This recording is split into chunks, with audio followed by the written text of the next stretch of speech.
The relationship between Azerbaijan and Israel, as well as with the Jewish people, goes back centuries. And now the Muslim country is the first to incorporate textbooks talking about anti-Semitism as well as pro-Israel.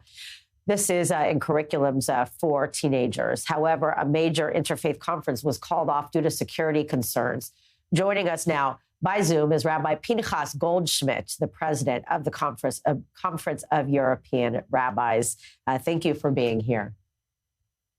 Thank you for inviting me. So this, I imagine, is very disappointing, especially, we know and we're proud of, I've done interviews and stories about this before, about the close-knit relationship with Israel and Azerbaijan, even more so now and only continuing to get better. So if you can just tell us a little bit about that and why that was the place to have this conference this year.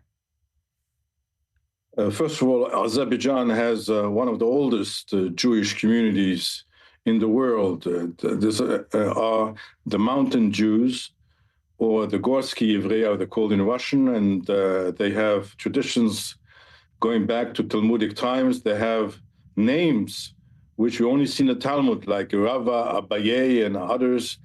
And there is a city in Azerbaijan called Kuba or Krasna Slobodka, which is called also the Jerusalem of Azerbaijan.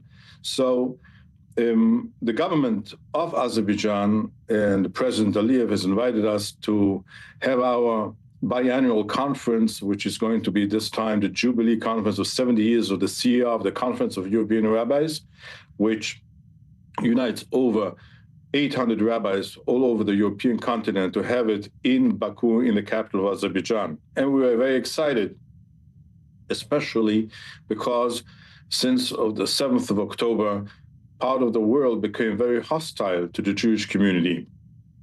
And the fact that the Muslim country is inviting the Conference of European Rabbis was really a major, major statement. Yeah, for sure. So how did this, we know that, a lot of people were set to go, and it was literally like days before people were getting on their flights and it was canceled. Do you know the reason? Is it really security, or do you think it's pressure from, Iran and countries that are nearby?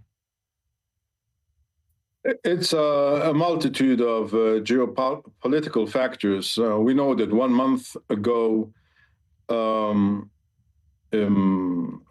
official aide to the president of Iran criticized Azerbaijan for having this conference. And there was also a lot of criticism coming from other countries, the neighbors of Azerbaijan.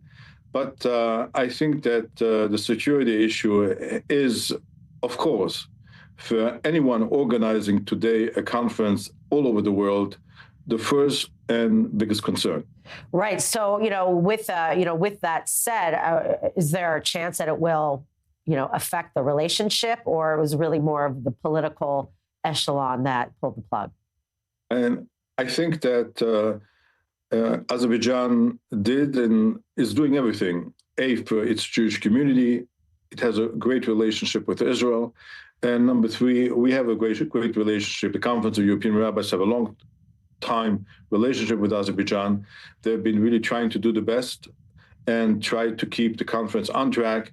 And unfortunately, we have to reschedule it. But we only have words of praise for the government of Azerbaijan. And are you, hopeful that the relationship will continue to improve and that they could, have a big part in, trying to create a new Middle East, so to speak, with the other Arab neighbors? Yes, definitely. I think that the Abrahamic Accords changed the Middle East, and Azerbaijan, even though not in the Abrahamic Accords, are still in the spirit part of this new Middle East. And I believe that threats, notwithstanding, from some of the problematic neighbors of Azerbaijan, and we will continue to go forward. All right, Rabbi, thank you very much for joining us.